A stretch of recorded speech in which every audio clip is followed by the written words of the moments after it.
Good. Okay, guys, we're back. We're here. We're not back. We're back, I guess, from last week, but we were been in and out this morning with tech issues. So I'm glad to have you guys here. My name is Dr. Sharnael Wolverton Sihan. This is The Truth Matters, and on these weekly meetings, we discuss a lot of different things on purpose that are a little bit out of the box and maybe not even everything that we agree with, but on purpose, we talked about a lot of different things from a lot of different people to just expand our minds, to have those conversations across the table and not be afraid to talk about things without feeling offended and touchy and weird. And anyway, I'm really excited today to have Barbara back with us. She was on with us 2 weeks ago regarding metaphors in the Bible. And today we're going to talk about equinox, which is kind of an interesting thing to discuss, as well as we are in the middle of it starting tomorrow. No, the day after starts the 23rd. So really, really excited about that. Before we get started, I do want to remind everybody there's a lot of different sales going on because it was my birthday a couple weekdays ago and we're still celebrating. Yes. And so definitely go to the website, drsharnael.com, and get on the newsletter too, because then you can find out all the upcoming shows and different things we're doing, different specials we have. Right now, I'm doing some specials on biofeedback. If you're looking to get some support there, please do go to drsharnael.com. Also, Craig, welcome back to the show. He's my co-host and really excited to see you. How you doing, Craig? Yeah, I'm doing well, thanks. It's actually been a while. I mean, we're all so busy at the moment. It's a bit crazy. But just to add to what you were saying before about, you know, and this doesn't reflect on Barbara in any way. You know, sometimes we have people on because they have a different perspective to us, or you know, we may not necessarily agree. And just because we may not necessarily agree doesn't mean we're right, they're wrong. We like to expand our minds and think outside the box. That's what this is all about. So. And like I say, Barbara, I love your posts. I love what you bring. And the last show was fantastic. We had such a good response. And I think I said at the time, my parents were messaging me whilst we're doing it, like, this is awesome. So Your parents? My parents, yeah. Oh, that's so nice. That's awesome. Well, it's good to be back. Awesome. Also want to remind everybody that we have our members meeting this Sunday. This lady that's coming is Ashley Moore. I literally met her on the street of Jackson Street in New Orleans, and I'm always really leery about getting prophetic readings from anyone, because anyone online that I would ever try to talk to obviously can Google me and there's all my stuff and people can just piggyback on that. This lady did not even ask me my name. I sat down and she just started telling me my entire life. She also ministered to both of my daughters and several of my friends now with exact, distinct specifics that were blowing me away, like Bob Jones level, like Kim Clement level, like freak me out level. And again, never even asked my name, just met her in the street. So I'm having her come on. She's going to minister to people one-on-one. And I mean, literally there's not a lot of people I've met that walk in the gift that she carries. It is strangely unique. And I went around a lot of people in the prophetic, groups of people. So you guys don't want to miss that. But that'll be noon on this Sunday. So definitely mark your calendars for that. But anyway, let's talk about equinox. What the heck? What is equinox? You said you want to talk about the precession of equinox. Dude, let's go. Like, just jump right in. Craig, did you get a chance to watch that video by chance? Either one of you? About the great year? I started it, yeah. The great year. I mean, I'd heard about that previously. Yeah, like I say, but it's something that I think it was David Wilcock actually that I read in one of. In fact, I mentioned that to you, didn't I? One of his books, The Synchronicity Key, talks about the great year. But I'd love to hear what you've got on it, and yeah, please take the stage. Is it okay if I read from you a little portion from the book? Absolutely. That this is this guy, Walter Cruttenden, he does a conference once a year called the Conference on Precession, and we're going in October to hear the latest updates. This is what he says just in a few sentences. When mankind forgets knowledge, it loses perspective. In this case, by failing to understand the great cycle or the great year and our connection to the stars, we have not only lost our history, we have literally lost our way in time. So he talks about 3 celestial movements. And first of all, we know that the Earth spins around in a 24-hour cycle, and that's our night and day. We also know that our sun travels around, our Earth travels around the sun, and it takes 365 days. And in that year, we have summer and winter, and the spaces in between spring and fall. And so if you look at what our day and our night, it's a time when we are vibrant and alert and walking and living and moving, and then there's a time when we're asleep. In the same way, in the year, our 365-day year, we have seasons where it's vibrant and things are alive and they blossomed and they bloomed, and then we have a time of getting quiet, where nature gets quiet and the leaves begin to drop and we go into winter. In the same way, they're talking about a cycle that we're involved in called the Great Year.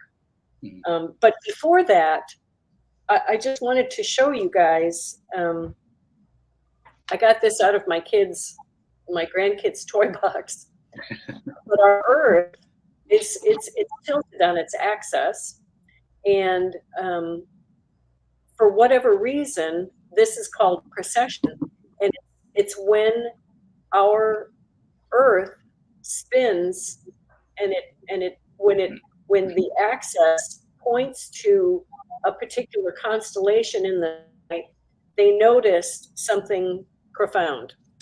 And this is in Barb speak. I'm not a scientist or anything close to it, but let's just say that we were in Washington, D.C. 6,000 years ago, and we were facing due east, and there was a constellation. The sky at that point was Taurus. Okay, it was actually the passing of Taurus. Okay, now 4,000 years later, we're in Washington, D.C., and we're facing due east, but now Aries is in focus. Okay, so it's kind of shifted backwards. And that's why it's called precession, because it's a movement backwards through the constellations. Then 2,000 years later, we're standing in Washington, D.C., and we're looking due east, and now it's Pisces. Okay? Then 2,000 years later, we're facing due east, and now Aquarius is in view. So now continue shift, and we go through the constellations, which is how we get our earth signs. But what they're talking about is, oops, did you lose me? There I am. Did you lose me? We got you. We got you. Okay. So, I mean, the constellations go past us all the time. There's a band of constellations around our solar system, and they're the prominent constellations. It's the path that the sun takes, and so these constellations are what make up our zodiac. So what they notice that every 2,000 years, even though we have this continual spinning and we have our birth signs because we're born under Scorpio or Sagittarius or whatever it is, but they noticed that on the equinox, either the spring or the autumnal equinox, standing in a certain place and looking up, that each year or every so often, they would notice that the stars, constellations, were moving backwards in a very slow motion. And the ancients knew about this. They charted it. They even came up with a reason why they would see this backward motion, this precession during the equinox of the constellations. And they called it the lunisolar wobble. And this is not woo, this is science, this is astronomy, and you can, you and your readers or your followers, listeners can look it up. And but the math doesn't prove out their theory that they're saying that the Earth wobbling is what is pointing to these different constellations, that this very slow wobble of the Earth is what's doing it. But there's a second theory. Again, the luni-solar wobble theory cannot be proved out by math accurately. And down throughout the last few centuries, they've tried to explain it, and they can't. They don't understand what's happening. And this is where the great year comes into focus. What they're saying is that our sun has a mate, has a dual, has a binary partner. And when I first started, when I watched the video, when I started reading the book back in, I think it was 2003, back then, binary companions to stars was unusual. It was something that was just emergent. They were beginning to understand that some stars are in an elliptical orbit with another star. And so I was talking about this then in 2010, and my grandson came to hear what I was talking about. And I said that statement that that it's not real common to have a binary partner.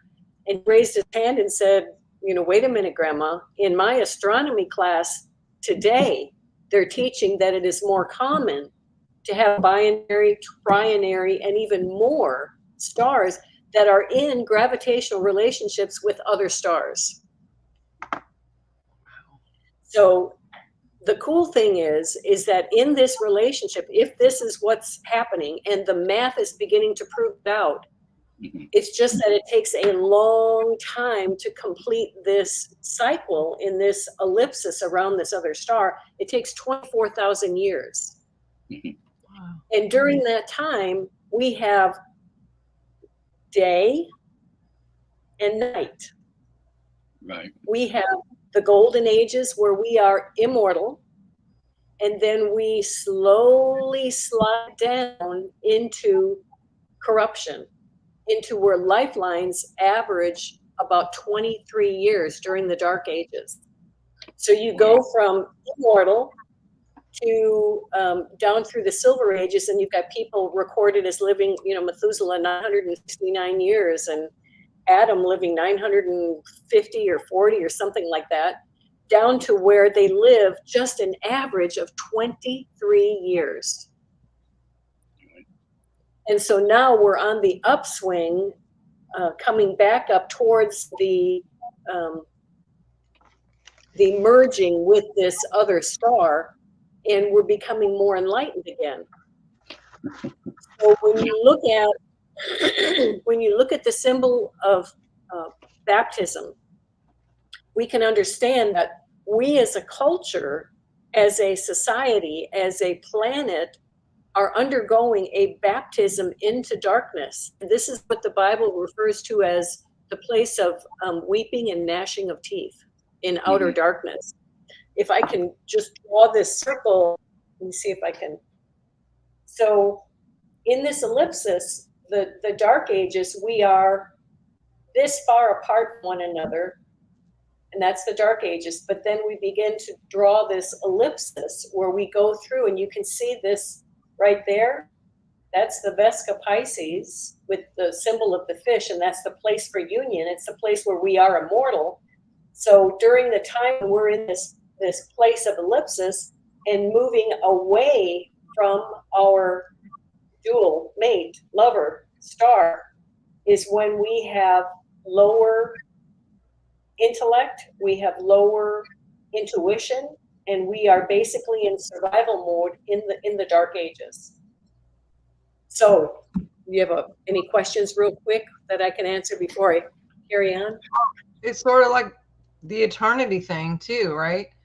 That's pretty exactly. Cool. It's the symbol. It's the universal symbol of marriage, these two rings that come together. Yeah. And that's because we have a mate, and they are speculating that it is the star Sirius. So someone might say, well, why can't we see it in the sky? And why doesn't it look like our sun? Well, right now it's very, very, very far away, but it's the bright star in the sky. And the closer that we get, the more in tune with our spiritual side we become. Wow. So, you know, people think, and we all do this. The other day, someone sent me a photograph of a carving in an Indian temple.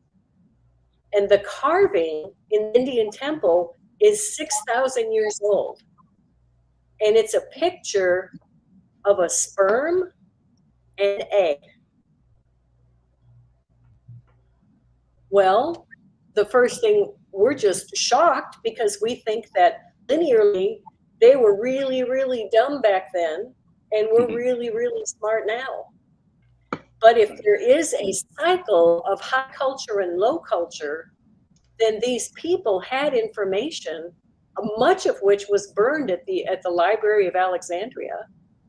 Mm-hmm. And they had information that we have some, Socrates, Plato, Aristotle, they all spoke of a binary mate to our sun, all of them. And other writers spoke of this. So we've lost a lot of information because we've just gone through the dark ages. You know, it wasn't several hundred years ago that we were in the pit. And just look at how far we've come in the last 120 years. Right. It is staggering. And it's staggering to know where we're going. And one of the things that shows like this do is they expose the audience to the possibilities.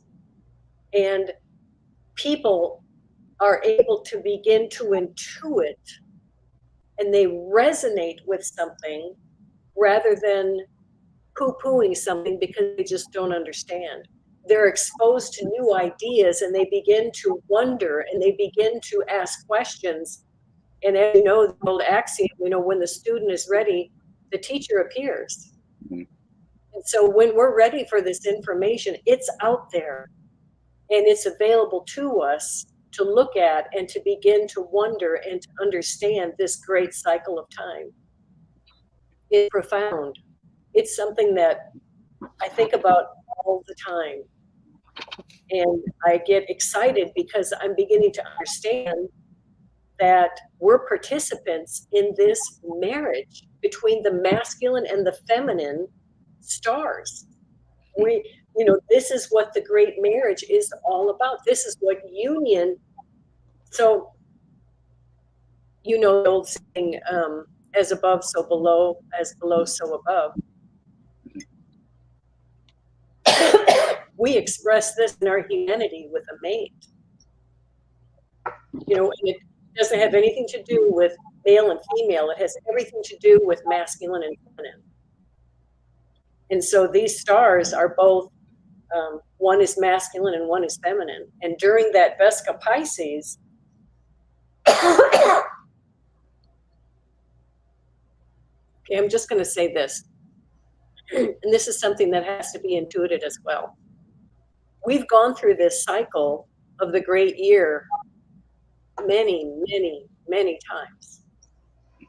And in that Vesca Pisces, you know, that's the cosmic vagina, okay? Symbolically speaking, it is where humanity is seated, and it's the birth portal where the God-men come out.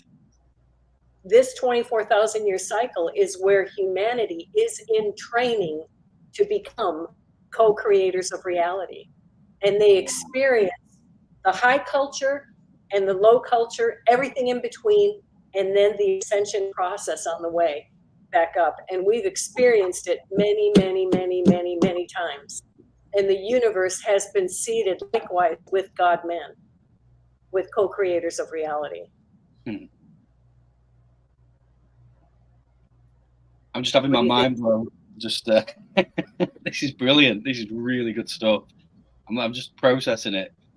This is really, really powerful stuff. So, I mean, we've spoken a lot about on the show, you know, kind of astrology, you know, astrologers on and things like this. But this is like, it's like another level of that.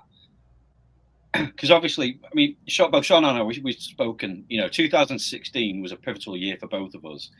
Separately, we didn't know each other at that time or that we were aware of.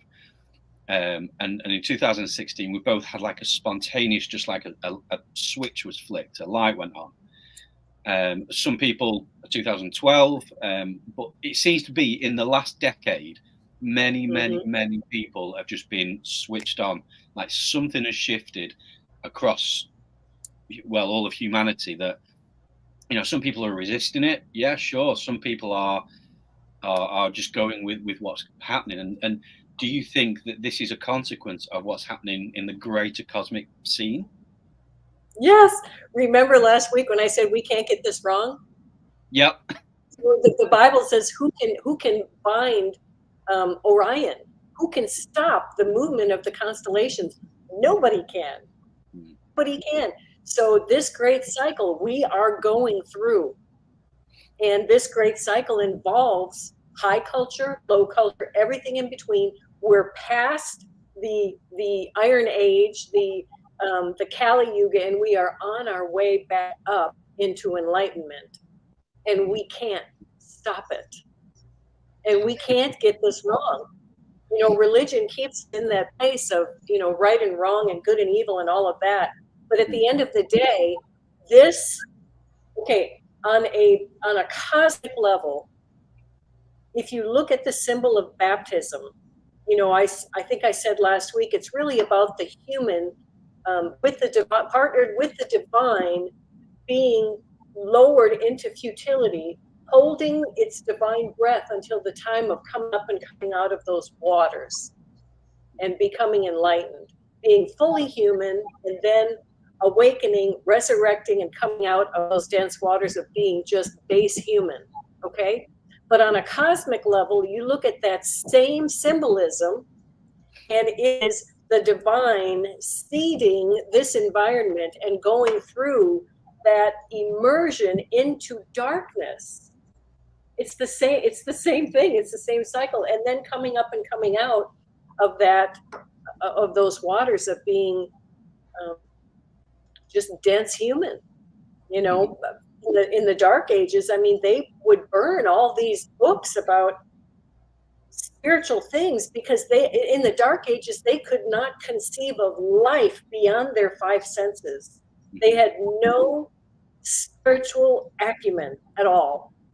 And that is what's being lowered into the waters of being a base human. Necessary. And see, this is what gets me. You know, the scriptures that say you have to be baptized to be saved. And look at how trite we make that. It's not about sprinkling with water or going underwater. It's about experiencing this cycle and the fullness of what it's like to be human. And it's necessary to accrue a helpmate for the divine to carry on in a physical material universe. Without this school of earth, divinity cannot experience what it's like to be physical. We are the helpmate. It's us.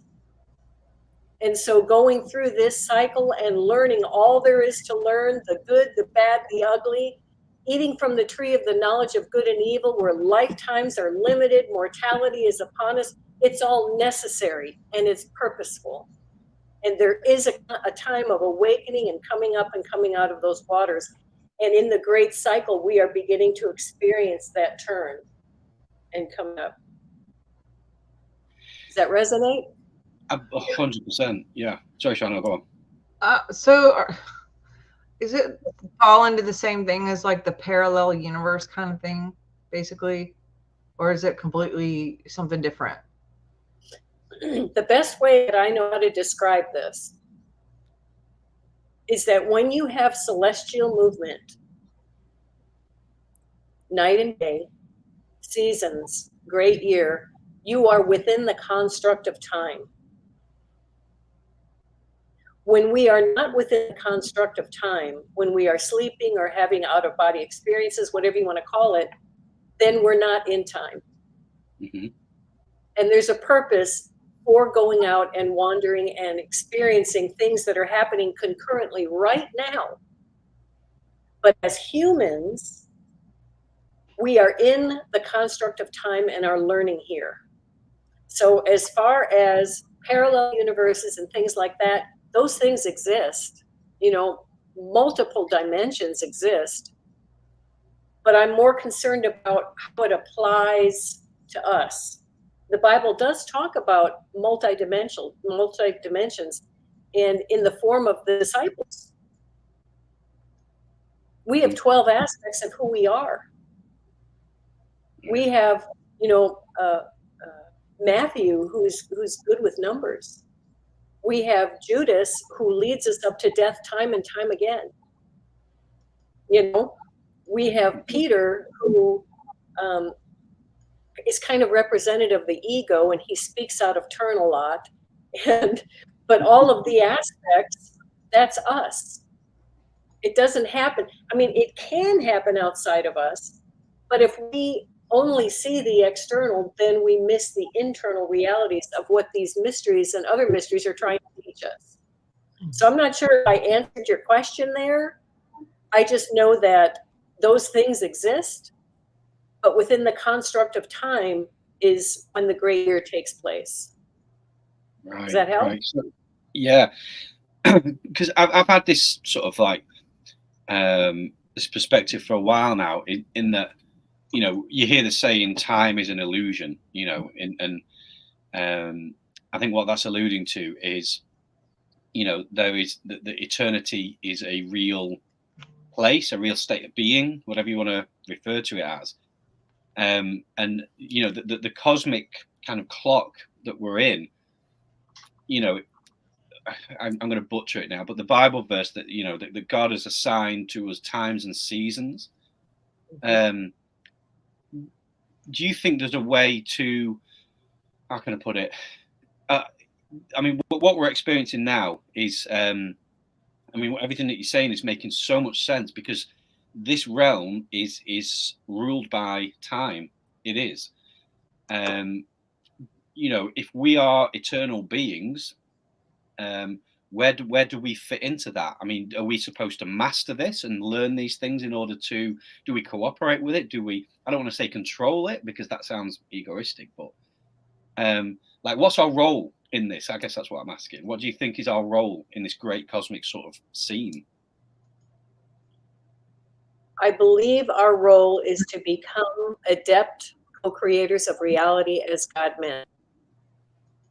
Boom. Right now, most of us are sleeping. And it's the storms of life that cause us to awaken, just as in the example when Jesus was asleep in the boat, or the Christ was asleep in the boat, and it's the storms that awaken us. So even the bad things that happen to us, there is no suffering in vain. Nothing happens to us without some kind of ultimate purpose. But I felt like you might be going somewhere with your question, so I want to ask. I want to go here. So, as God men in training, we begin to recognize our power and our authority as co-creators of reality. That it's not up to some God to come and save me. That it's right here.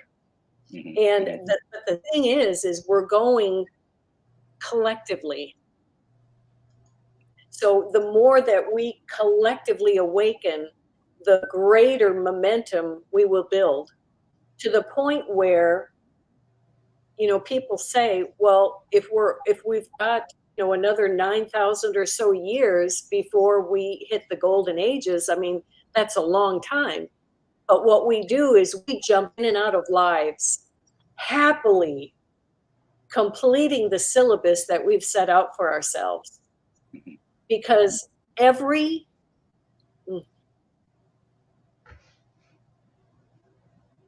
to be co-creators of reality, to learn to use frequency and the frequency of emotions as we create, requires us to experience all things. Right. So in this lifetime, man, I am spoiled.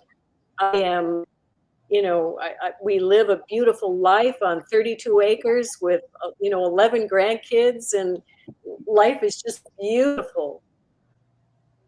But I have glimpses of other lifetimes where things weren't so beautiful. And I have even in this lifetime experienced a lot of darkness and despair. And I think I only touched on this a little bit last conversation that we had, but the story of Lazarus is not about a man who is a best friend of Jesus. Lazarus is us in a very mortal state.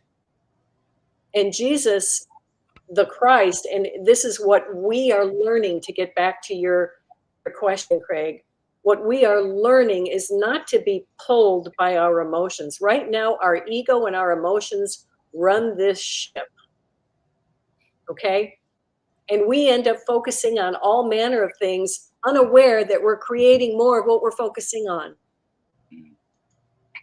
And creating and sustaining the world as it is. But we're beginning to awaken and to understand that whatever we focus on, and we are applying the emotional value to meet that thought, we are creating. So Jesus, the Christ, was not moved by his emotions when they said, come, your best friend, your brother, the one closest to you is dying. And if you don't get here, he's and they continually bugged him. It took him 4 days to walk 2 miles. When he gets there, we know the story. He's dead. He's in the grave. He stinks. Mary and Martha, where were you? If you would have been here, he wouldn't have died. And what the Christ said was, you don't understand. I am the resurrection and the life. So what did Jesus call upon when he had the stone rolled away? What did he do? I mean, seriously, what did he do? Just called him out. Did he say a nice little prayer? No. He groaned deeply in his spirit. He moved something in his energetic body. And it was a deep, guttural groan. So he wasn't moved by his emotions. Come quickly, your friend's dying, come quickly. Up, too late, he's dead. You can understand? I am the resurrection and the life. I have a different way to say it, I guess.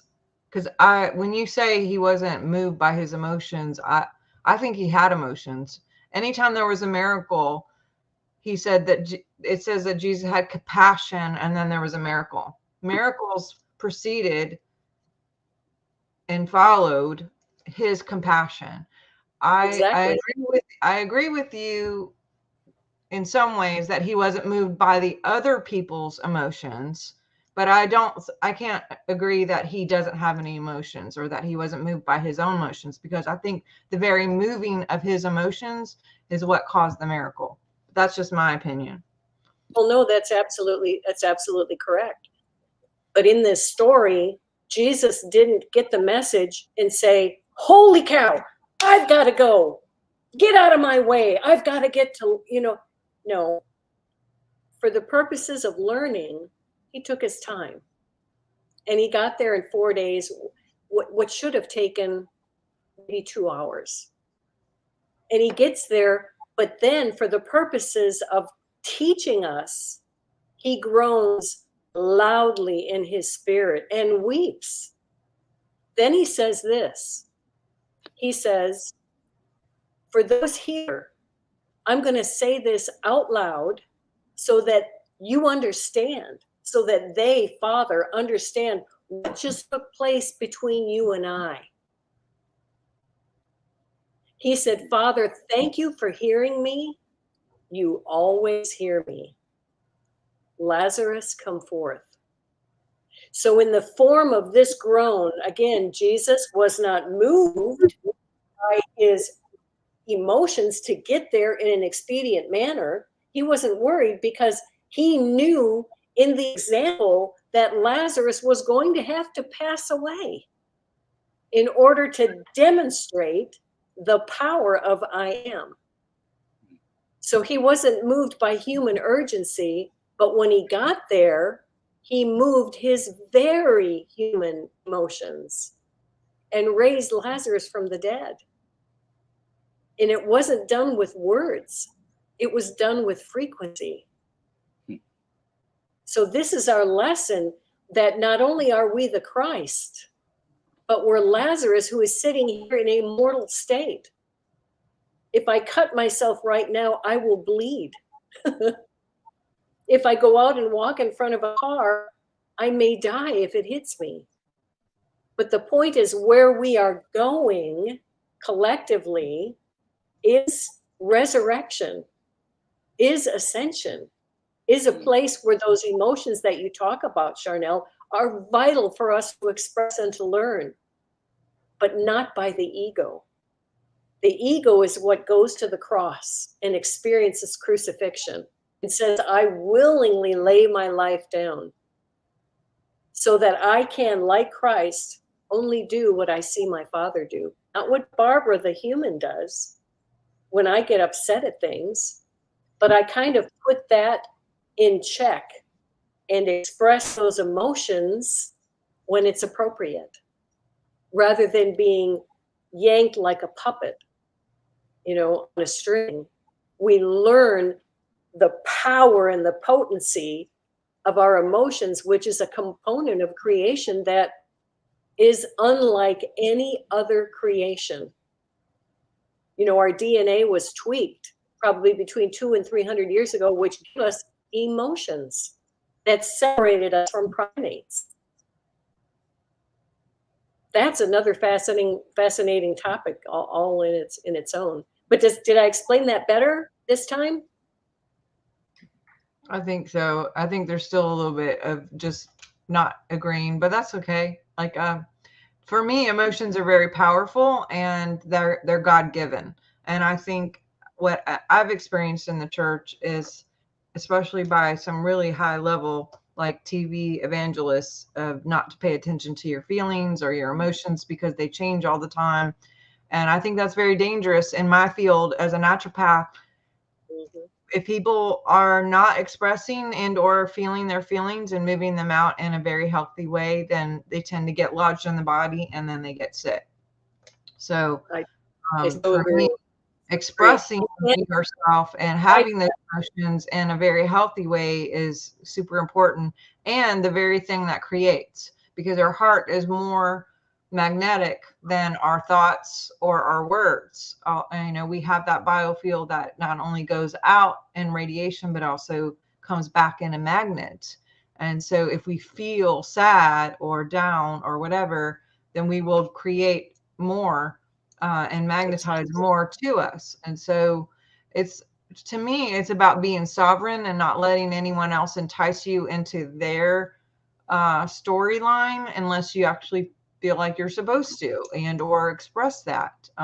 But we can be dragged in and or enticed into drama or anger or, you fill in the blank, sadness, grief. They say the 5 people that you hang around with the most is who you're going to kind of pick up their stuff. So I think Christ and following Christ and or remembering that Christ is in our very cells is key. And even this week, I had somebody who we were discussing frequency and a device that we use in our practice. And the guy basically was like questioning using the device and saying different things like, well, the Lord does all these things, we shouldn't be using all of this stuff. And why do we need all these tools and what have you? And it's just like, because God gave us all kinds of things, plants and animals and food and all the things. Like, why not use all the things? And his response, because I said, you know, he asked about how long do you use the device, and 20 minutes or 30 minutes, and that there was some confusion over if he was going to actually participate, like how long would it? And I said, well, listen to your body, muscle test. And he said, why would I listen to my body when my body is the Bible says my body is in a fallen state. He said, if I listened to my body, I would be 300 pounds. I said, no, I'm not talking about listen to the head and your brain, those voices that could be all kinds of voices, like eat chocolate, have some ice cream, blah, blah, blah. I'm not talking about muscle testing, which is your subconscious, which is what's really good for you. And that is not necessarily what we're thinking or what we're talking about. So anyway, all that being said, I think there's a lot of weird things taught within that, and he went on and on about how fallen we are. And if I didn't know that, then I needed to read my Bible, and got in a big argument with me and stuff. And I was just like, come on, dude. You know what is a really good thing to say? When we participate in taking medicine through pharmacology, through plants, through holistic methods, through diet, Christ said, today and tomorrow, I do cures. But on the third day, I'm perfected. So there are certain things that must play out in time. And so, is he right? Yeah. Are you right? Yeah. It's just that certain things play out in time. And there is a place for healing. There is a place for healing of the emotions. Let me give you an example real quick. I was down at my boys' workshop, and they repair garage doors, and they hang commercial doors, and they were hanging something at the ceiling of the shop, and one of my sons was standing on top of a 12-foot ladder on the second rung from the top. And I mean, Craig, Sharnael, you know how tall that is. And it was very precarious. And as I was watching, I could feel something begin to happen in my solar plexus. I could feel that energy begin to move. And it was fear. And I also knew that my son was going to do whatever he was going to do, that I could not stop him. I removed myself from the shop, and I went outside, and I purposefully redirected my thinking, because I know what a powerful creator I am. So in the same way, we are beginning to wake up and be healed with the cures that are available to us.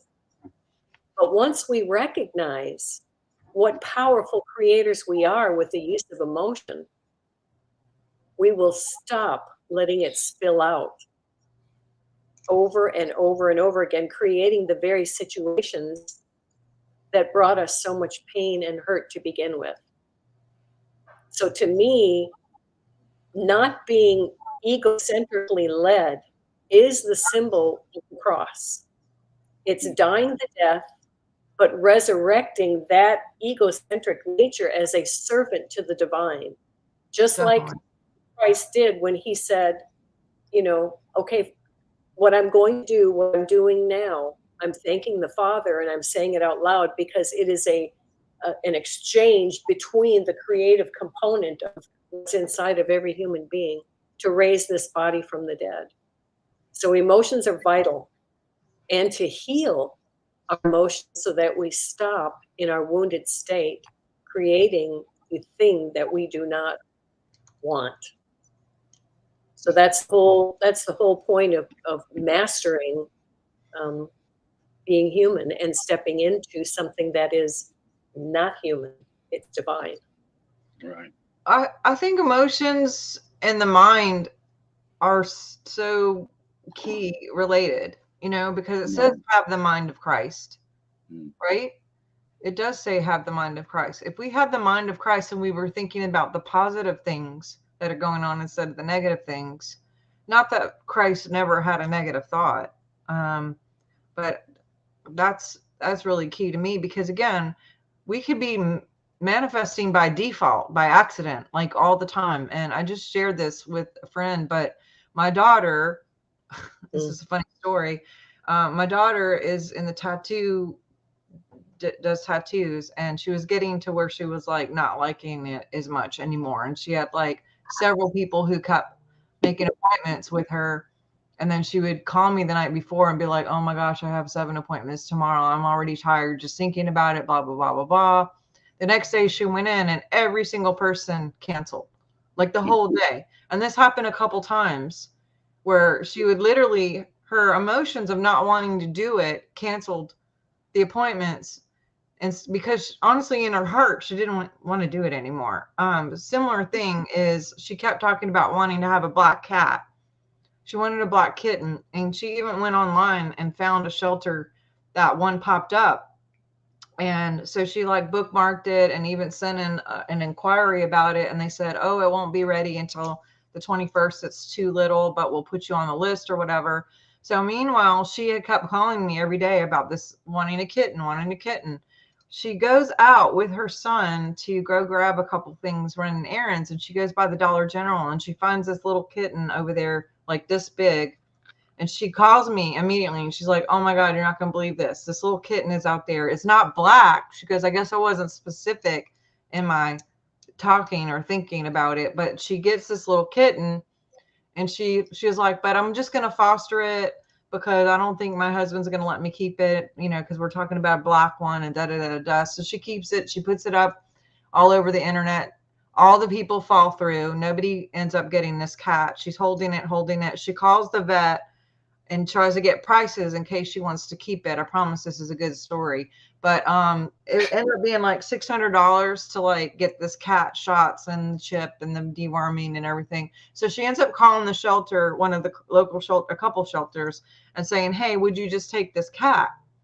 And we found it and blah, blah, blah. Well, the person called her back and said, hey, you know, what's going on? You found the cat. What's up? And they said, you know, she said the whole story. And the lady was like, well, would you just want to keep it? And she was like, well, I would, but I've called all these places and it's like $600 and la, la, la. And they said, well, what if we put the cat in our program and we just, you adopt it from us, but we only charge you $200 for the adoption fee and we'll cover all the shots, all the pet, everything, the worming and everything. She was like, oh my gosh, I'm getting to keep the cat.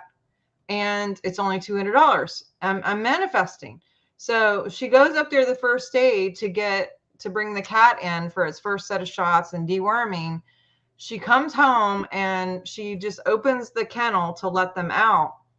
And at the corner of her eye, she sees a black cat in the house. And I was like, so she calls me freaking out because she goes in the kennel and looks in and the other cat is in there, but now a black cat is also in there. So she's freaking out. She's like, oh my God, how did I get 2 cats? Like, what is going on? Where did this other black cat come from? It happened to be a black cat, little kitten. So she called the shelter. She hangs up with me. She's about to call the shelter. The shelter called her while she's calling the shelter. And she thinks that they're calling to say, hey, did you pick up another cat by accident? The lady's like, I just wanted to call and let you know you left your worm medicine on the table. Did you want to come back and get it? Or, you know, we could put it up for you. And she's like, I got one better for you. I have an extra cat here that I think maybe, you know, came home with me or whatever. And they said, well, what's the number on the collar? She reads off the number of the collar and they type it in the computer. It's the same cat that she had inquired about weeks before. His name was Tempe or whatever. And it was grown. But literally she manifested this other cat to come home with her. And she's like, oh my God, Mom, am I going to keep both cats now? What am I doing? So like, that was all by default. That wasn't just her just living her life, having her feelings. But, you know, so keeping all those things in check and having the mind of Christ and being really on purpose with what we feel, what we think about, what we're talking about, who we're talking about it with. You know, because we could create a bunch of dumb stuff like all the time by accident and just keep getting assholes and bad situations and what have you. Or we can be like Christ and just say, Lazarus, rise, and like bring people out of the hospitals, out of whatever situation, bring ourselves right, raise ourselves with our own words. And, you know, so that's just my 2 cents of the cat story. Sanders like cat That's stories. a good story. That's a It's whole good. new definition for crazy cat lady. Yeah. No, I just wanted to interject that, you know, as you've been talking, something that was really sort of vital for me in my kind of, I don't know, journey, I guess, is becoming the observer of your emotions. So actively taking this position of looking from outside, which is within, into your energetic system, your emotional system, and looking at it from a place of neutrality. Like, why am I feeling those feelings? Why am I having these feelings? Why, you know, what's going on? And when you do that, I realize you're tapping into the spirit world, the spirit dimension, or you're not tapping in. You are positioning yourself mentally in your real state of being, which is in, you know, the spiritual being. And when I started doing that, you know, you can literally pinpoint, you know, there's an area there that needs attention, that needs that to happen. And I mean, you know, that's when I looked into frequencies, and, you know, I would put frequencies on that hit that particular part of my, you know, your energy system, and kind of self-healed a lot of stuff, really, and it opened those things up. So there's very, very practical things we can do in this world. And to kind of bring it just kind of full circle, I genuinely, you know, my opinion is what's happening is sort of cosmically, and you know, the things that are going on, it is forcing this knowledge out from within us. So, you know, people having emotional issues come up, like, where's this come from? You know, it's literally like a, what do you call them? Do you call them a geyser or a geezer in America? Like, it's whooshing things up, and it's like it's. But, do you call them a geezer? A geyser? Geyser, yeah. Geyser. Okay, a geezer in the UK is like a dodgy bloke. Anyway, but yeah, a geyser. The geezer. Anyway, yeah. So a geyser will, you know, when the water's about to rush out from the earth, it actually pushes all the mud out first, and then all that goes splur, and then the water comes up. And I think energetically, you know, I think people all over the world, whether they realize it or not, are having this experience, and it's causing chaos. If anyone's noticed, you know, things really are chaotic at the moment, and you know, I am as kind of susceptible as anybody to kind of observing things outside of myself and taking it in. You know, I do get wound up by stuff that I see, and you know, I do. I just think, have you got any kind of practical tips, things you can do, that as this kind of, we're collectively going through this process? Much longer is it going to be? I mean, we're talking 24,000 years. You know, it doesn't happen overnight, does it? You know, sort of any practical things that you've come up with where you can sort of help process and, you know, not get out of it, because we're not seeking out of it, but through it. You know, how do we grow in it? Well, you had mentioned something about getting wound up. You know, what does it feel like in a standard transmission when you are really winding out first gear, and you're really winding it out? I mean, there's something inside of us that can feel the tension in the transmission, and we can hear the winding out of the motor, and intuitively we step on the clutch and shift gears. In the same way, that's what's happening to us, is all of humanity is experiencing this winding out, this period of time that happens right before we shift. And so for me, to answer your question, it helps me to put the clutch in all the time. Because without being in neutral, you can't shift to the next highest tier.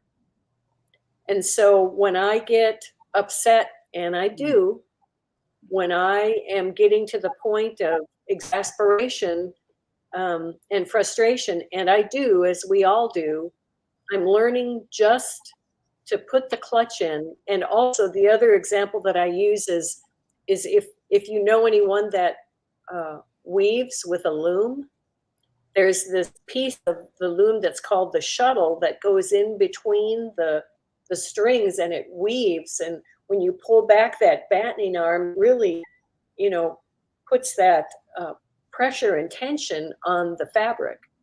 So if I'm wanting to transition the age in myself, if I'm wanting to help humanity, then I not only have to push the clutch in on my own emotional creating, but I'm also going to stop threading that reality loom with consciousness that is going to keep us pinned to this dimension.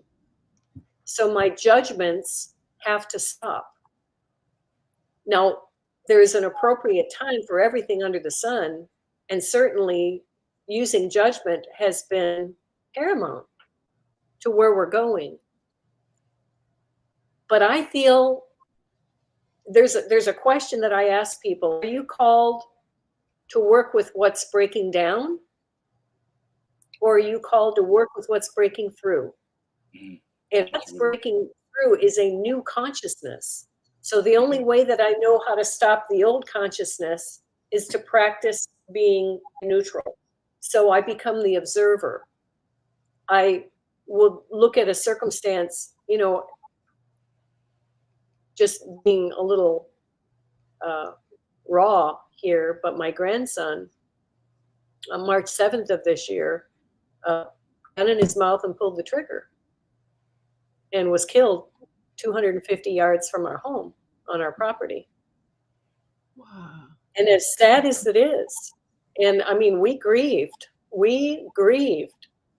but I hear from him, and I go and I sit in the cove where he pulled the trigger. And this is what he said, and I just would sit there and I would weep. But he said this to me: Grandma, if you want to change this land and what happened here, then you are going to have to stop feeling the despair and the sorrow. You are going to have to make yourself look away from the despair and focus on the joyful being that I am now. And so that is a conscious effort to look away from the things that are so dark and so full of despair, and to begin to create the path and the pattern of what it is that I want to see. And in this awakening, and this is where I thought you were going earlier, Craig, what are we to do with this information if it's a 24,000-year cycle? Well, we know that the golden age is gold, and then the Treta is silver, and then there's bronze, and then there's iron. We know enough about alchemy to know that we can change these dreadful, horrible, dense, dark periods of time to light. Right. So collectively, if we enlist some of the technologies that are available in the higher ages, if we begin to enlist some of those technologies, internal technologies now, I know that we can create alchemy of our own. And had times not been sped up in those days, we know that it is a dynamic that is possible, but not if we remain in the mindset that we are in today. We must continue to stretch and continue to expand that wineskin, continue to get to the point of winding out those gears till they can't go anymore. Right. And shifting into neutral and letting this change and this shift happen organically. But we are the creators of our reality. And if we continue to think the way that we think, we're going to get what we got. Mm-hmm. Right. Yeah, I'm so sorry about that. That's terrible. And it's like such a helpless feeling to see when that kind of stuff happens. And it's Like, what do you do? But there seems to be a lot of people who are making those choices right now, unfortunately. Going back to whenever you were physically moving your head to look and just the message that you got, Saint Germain actually says, if you are aware of anything, any single thing less than love, you cannot know God.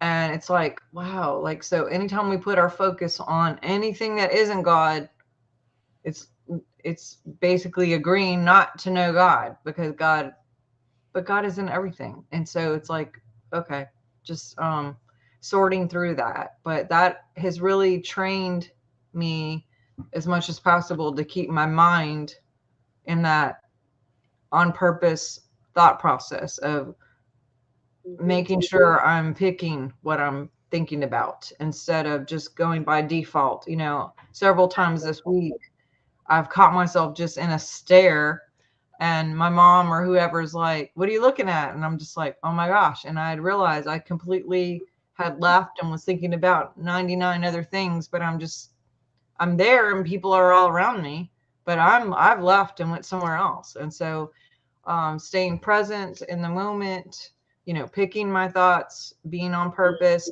being an authentic, deliberate creator instead of a default kind of, you know, accidental behavior creator. And I talk about all of this in the book, in my book too. In my last book is, you know, the word discipline comes from disciple, meaning like there are some things that we have to choose, or we get to choose, and remember that being on purpose with those things instead of just letting them slide through. And then that's not even mentioning voice to God tech and all the things that they're pumping in the air to help people, you know, maybe think that it's their own voice or God's voice or what they're supposed to be doing, you know, instead of, it takes someone extremely aware and awake of like sifting through all of those thoughts to say, like, is this God? Is this me? Is this them? Is that, you know, because the feelings will follow whatever the thoughts are in my experience. So the closer we can be to really cast down all imaginations that do not line up with Christ, you know, that's for real. You know, call those things that are not as though they are. That's for real. You know, focusing on the things that we do choose instead of the things that we don't choose. Exactly. And there's a principle at work here. And the principle is the principle of the tithe. And that is that approximately 10% has been given to the priesthood that will help usher in the next age, that will help build the bridge vibrationally speaking. They are the tithe given from the loins of Abraham or Abram to Melchizedek.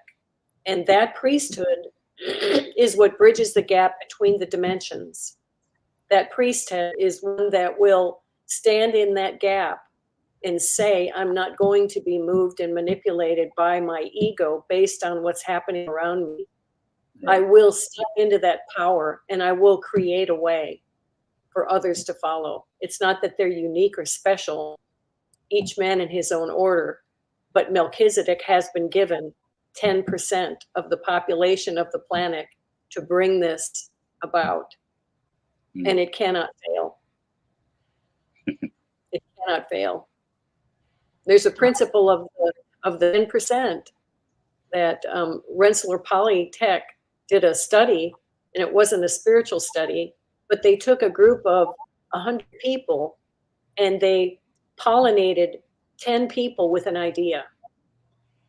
And those 10 people were to go out and to help convince the others. And they got to the point where 8% didn't work, 9% didn't work. It was 10% that was able to shift the consciousness of the whole. Not 8%, not 9%, but 10%. And this is the principle of the tithe. And it's the symbolism of what we have been given to do in the earth. Love it. And we cannot fail. Awesome. Well, where can we find you? tell us your website, all the things. And I mean, gosh, this has flown by again here, but just for the people watching, your website, your books, all the things, give a quick blurb out for us. 2 books. I'll give PDFs to anybody that sends me a message. 2 books. The first one, Escaping Christianity, Finding Christ, talks about the damaged system of Christianity, not Jesus, not Christ, but understanding how we've been manipulated by power and by greed, the system. Second, Musings of an Ex-Christian Fundamentalist, just a whole lot of what we've talked about today, various articles. I'm very active on Facebook, and I will be giving my first workshop on October 7th in person in Milwaukee, my hometown, come full circle in my hometown where I was born. The best way is Facebook. Just connect with me there. Awesome. Yay. Brilliant. All right, Craig. Yeah, again, Facebook, Craig Martin Walker, which is that account, because I keep getting loads of friend requests. I have 2 accounts. One I use for other things now. But yeah, the Craig Martin Walker account, I'm on there. I'm on, I have a YouTube channel of sort of ethereal meditation music, Craig W. Ascension Meditation. I'm in a band called Nth Ascension, if you want to check us out. Yeah, just I like to connect with people. Lots going on at the minute. Everyone seems to be super busy at the moment. But I mean, I love these conversations. I mean, I'm probably going to have to listen to this one again because we've covered a lot of material there. And this whole great year, I find absolutely fascinating, and sort of the cosmic scene and how the effect it's having on our consciousness and on humanity as a whole. It's massive. It's a really, really exciting time to be alive. And I think, you know, there's nothing to be afraid of where we're going. You know, we're letting go of the old. Certainly I am, on a daily basis. And we're kind of choosing to build the new and align with the new that's coming out. And it really is going to be like a heaven on earth civilization that we're here to create. And you know, everyone's involved. There's no superstars here. Everyone needs to be involved with this. So I guess that's what this is about. And like I say, I like to meet new people and talk and see where people are at. So yeah, connect with me on social media. It's great. Awesome. And I am at drsharnael.com. I have my resources, books, online classes, lots of different birthday specials going on this month. So definitely check that out. And then next week, we have a lady named Dr. Fing who is on the show. She's going to talk about breast implant illness, which is quite a topic for sure. So you guys, I'm not on that one. You're not on that one. Yeah, we're not going to talk about your boobs, bro. But okay. Maybe another time. But Okay. But love you guys. Thanks for showing up. I want to give a shout out to all of our members that are here today. Very, very much appreciate your support to help us keep going. Sandra, Malcolm is here. I know I saw Jody's a new member. Thank you very much for not only the one-time gifts that we can get, but also your monthly support. It only takes $4.99, and we give away a free bioscan and consultation monthly. We have monthly meetings where we meet in person on Zoom. Well, I say in person, face-to-face in Zoom.